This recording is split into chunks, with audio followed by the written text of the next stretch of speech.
De retour dans 3D, l'actualité en relief, après cette musique de Guedin. Et c'est parti pour cette rubrique que tout le monde nous envie. L'invité de la semaine. Ah, vous êtes synchro cette fois-ci. Non, pas du tout en fait. Si. Et notre invité cette fois-ci, à l'occasion des 20 ans du Journal du Hard, c'est Donia Eden, la présentatrice du célèbre journal. Bonjour Donia. Bonjour à tous. Merci de nous accorder cette interview. Mais c'est moi, je vous en prie, il n'y a pas aucun souci, avec plaisir. Alors, à la base, vous êtes comédienne, vous avez fait les cours Florent. Comment on passe de comédienne à présentatrice du Journal du Hard ?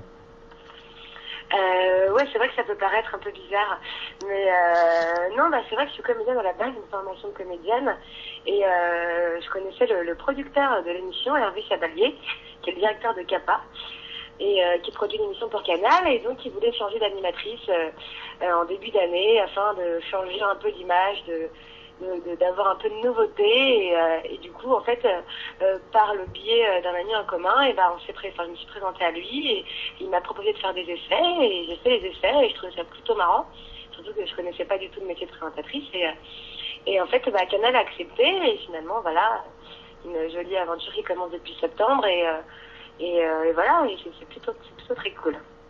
Voilà. D'ailleurs, quelle a été la réaction de vos proches lorsqu'ils ont su que vous alliez présenter cette émission? C'est ce que je raconte un peu à tout le monde, c'est que tout le monde réagit plutôt très bien, quoi, parce que c'est vrai que j'ai 21 ans depuis peu, et que comme boulot à 20 ans c'est plutôt cool de travailler à la télé, et puis d'avoir une émission sur Canal. Après effectivement le sujet de l'émission peut paraître un peu sulfureux, un peu tendancieux, très coquin, mais vu que mon entourage me connaît assez bien et sait que j'adore jouer tout court, quoi, jouer, ça peut être jouer la fille paumée dans un film ou jouer la fille sexy à la télé, et puis finalement on me demande aussi d'avoir une stature très classe et élégant dans mes présentations, et c'est vrai que le rédacteur en chef m'écrit des textes sont très bien écrits, et c'est drôle, et puis c'est intelligent, parce que c'est un mec brillant, le mec qui m'écrit les textes, donc finalement voilà quoi, c'est juste effectivement quand on regarde l'émission et que mes amis elles la regardent un peu plus attentivement, c'est vrai que il y a beaucoup de rire et beaucoup de mon Dieu, c'est vrai que c'est du hard, quoi. Mais ouais c'est du hard, mais non, tout le monde a très bien réagi, et voilà, à un moment donné il faut bien gagner sa vie, et je trouve ça plutôt cool. Avez-vous déjà regardé le Journal du Hard avant d'en être la présentatrice? Auparavant, oui, à l'âge de 15-16 ans, ça m'est déjà arrivé de regarder l'émission, à l'époque où Clara le présentait, Clara Morgan, et voilà, je le regardais généralement en compagnie de copains-copines, et on se marrait tout simplement. C'est vrai qu'on ne regardait pas le film d'après, mais les Journal du Hard, c'est une émission culte, et on se marre bien, et après j'ai dû vraiment le regarder pour mon travail, et prendre du temps à comprendre comment se passait l'émission, etc. Mais c'est vrai que mon poste de présentatrice me permet finalement juste de balancer les images et les sujets faits par le rédacteur en chef. Donc mon travail n'est pas non plus de m'intéresser très fortement à ce milieu, même si je suis curieuse, donc je m'intéresse, mais voilà, je vais regarder principalement pour mon travail, et puis voilà, c'est cool aussi. Est-ce que le fait de présenter le Journal du Hard est un frein pour vos projets de comédienne? Oh mon Dieu que non, pas du tout. Non, je veux dire, on est en 2012, donc j'espère qu'il y a une ouverture d'esprit qui fait que les étiquettes et les clichés, j'espère qu'ils vont s'arrêter un jour, et puis si on assume tout ce qu'on fait avec un grand sourire, et qu'on le fait avec plaisir, et que finalement il suffit juste de dire aux gens que je suis comédienne, je suis aussi pianiste de formation, donc je sais pas, je fais plein d'autres choses à côté, j'écris, je vais réaliser un film, voilà, donc non, pas du tout, les gens font confiance aux gens qui donnent envie de leur faire confiance, et moi je fais tout pour, et pour l'instant en tout cas c'est pas du tout un frein, et j'espère que ça se fera pas, et si ce sera le cas par moment, et je suis désolée pour ces personnes qui voient les choses ainsi. C'est dommage, mais en tout cas pour l'instant ça se passe plutôt très bien. Que vous apporte cette expérience? Mais ça m'apporte beaucoup de choses. Déjà de travailler dans le monde de la télé, que je connaissais pas forcément très bien d'apprendre le métier de présentatrice qui a rien à voir avec le boulot de comédien. C'est quand même du boulot et j'apprends et j'adore apprendre et je suis aussi curieuse. Donc le milieu du hard que je connaissais aussi pas du tout, j'apprends des choses assez étonnantes.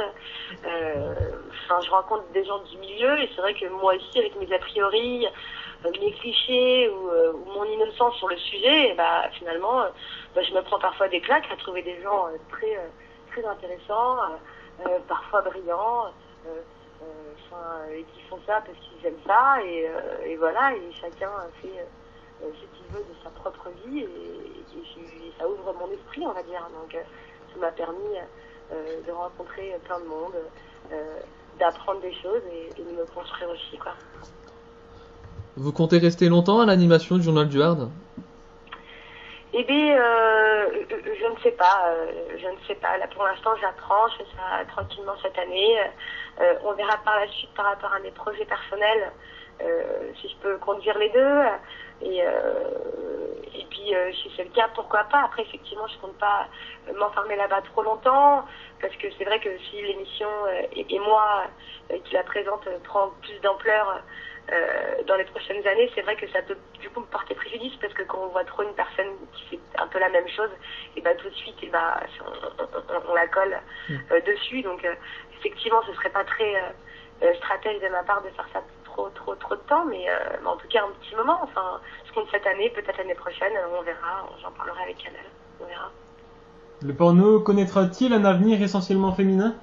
Écoutez, même moi je me suis posé la question et c'est pour ça que je trouvais que c'était un très bon sujet, parce que je pense que en tout cas les femmes aujourd'hui disent beaucoup plus de choses qu'auparavant. Elles disent ce qu'elles aiment, elles font ce qu'elles aiment et elles assument tout et elles ont une sexualité un peu plus ouverte qu'auparavant, parce que les femmes prennent les devants, et comme dans le milieu pornographique, quoi, les femmes qui étaient devant la caméra vont derrière et ont des idées très intéressantes et une sensibilité que l'homme n'a pas. Et ça, ce n'est pas que dans le milieu du porno, c'est dans tous les milieux. Là, la femme c'est vrai, peut rapporter quelque chose de plus sensible à l'art et même dans le porno, je pense qu'elle le fait. Et j'ai vu quelques images de films comme Ovidie ou encore d'autres femmes réalisatrices et moi qui n'étais pas spectatrice forcément de ce genre de film, ça m'est arrivé de regarder leurs films avec une certaine curiosité et une sensibilité à certains plans qui étaient différents d'autres et ça m'a plu, pour vous dire. Donc je pense que les femmes peuvent apporter une certaine magie au milieu du hard, parce que c'est vrai que on est un peu descendu ce milieu par le côté un peu trop brut, un peu trop précaire parfois, ou parce que c'était un monde masculin sauf qu'aujourd'hui le féminisme existe et les femmes prennent le devant, et je suis persuadée que ça va changer beaucoup de choses et qu'il y aura plus de spectatrices qu'auparavant, parce qu'en fait si on demande simplement à la plupart des femmes aujourd'hui si elles regardent du porno et en pensant qu'elles disent toute la vérité, il y en a énormément. Donc plus le temps passe et plus peut-être elles vont l'assumer et plus en fait on va avoir des choses encore plus sympas et peut-être moins hard et plus érotique, et je pense que c'est ce qui plaît à la femme. Donc on verra avec le temps, mais la femme joue un rôle. Est-ce que le métier de présentatrice vous intéresserait à long terme? Bonne question. Oui et non. Non, parce que c'est pas du tout ma passion première et que finalement la présentation télé c'est être soi-même et être le plus naturel possible en parlant comme une personne très fausse. Enfin, c'est un peu un travail particulier, parce que c'est exagérer un peu tout et en restant le plus naturel possible. Donc c'est vraiment un autre travail que le mien, alors que c'est vrai que j'écris pour dire des choses, pour dénoncer des choses ou rendre belles des choses à l'image. Enfin, je pense que c'est ça le cinéma, et que de jouer un personnage c'est pas être présentatrice. Donc pourquoi pas, parce qu'en fait c'est comme n'importe quelle débutante dans n'importe quel métier qu'on a besoin de travailler, et donc si on me proposerait un autre poste de présentatrice pour une émission aussi cool ou en tout cas c'est vrai que si on me proposait de faire une émission sur, je sais pas, télé-shopping ou quelque chose comme ça. Non, je ne pourrais pas. Mais pas simplement parce que je prendrais pas plaisir à le faire aussi. Mais non, enfin, ma passion première, c'est vraiment la comédie et la musique aussi. Donc j'essaie de me concentrer là-dessus et justement le journal du Var me permet ça parce que c'est une journée de tournage dans le mois, donc j'ai 30 jours à côté pour faire à fond mes passions et ça c'est plutôt un luxe particulier et ça me fait avancer beaucoup plus vite. Est-ce que on vous a proposé, comme vous présentez le journal du Var, de faire des films X? Mais pas du tout. Ah. C'est d'ailleurs étonnant, non? Mais non, je plaisante. Mais non, mais pas du tout. Et d'ailleurs, j'avais entendu une émission où effectivement l'autre présentatrice de Journal du Var, Mélanie Dagréo, qui était celle qui était juste avant moi, se plaignait un peu du fait qu'on la confondait un peu trop souvent avec les R2 et qu'on la prenait tout de suite pour une fille qui faisait du X, quoi. Et que du coup, elle avait beaucoup de problèmes par la suite à travailler. Mais alors moi, mais pas du tout, une seule seconde. Mais peut-être aussi parce qu'on me présente tout de suite comme une comédienne et que elle, c'est vrai elle avait un côté très sexuel parce qu'elle faisait des photos assez sexy et puis elle est jolie et donc elle jouait de ça. Donc peut-être que les gens l'ont envie de cataloguer et ils avaient tort. Et c'est vrai que moi, je suis aussi un peu roots parfois, que j'écoute du rock à fond et que voilà, enfin, c'est vrai que je parais pas forcément comme une fille très très sexy, même si je vois par moments dans les articles qu'on me dit que je suis une fille très sexy et pourquoi pas et merci beaucoup à ces gens qui pensent ça, mais je joue pas de cette carte-là, donc c'est vrai qu'on m'a jamais proposé de faire même des photos un peu,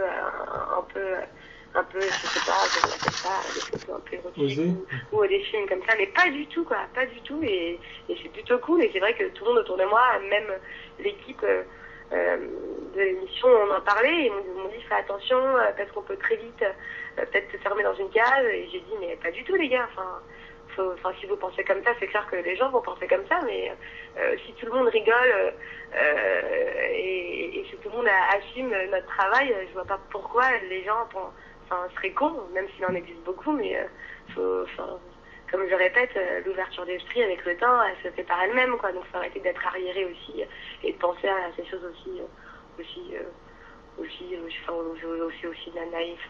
naïf, je sais pas comment dire, mais pas du tout en tout cas, j'ai aucun problème là-dessus et tant mieux pour moi. Dernière question de cette interview, avez-vous des projets? C'est là où je réponds pas du tout.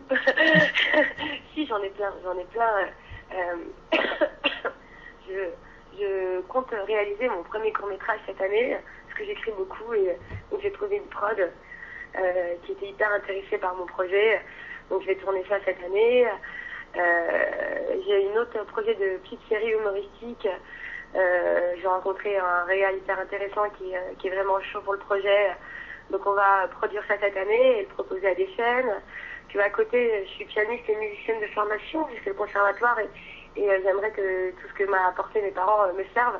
Donc je suis en train de monter un groupe de musique électronique avec un ancien groupe de rock hyper cool et là on est en studio en ce moment, on fait du son, on fait des buffs et on commence à créer un univers à nous assez bon.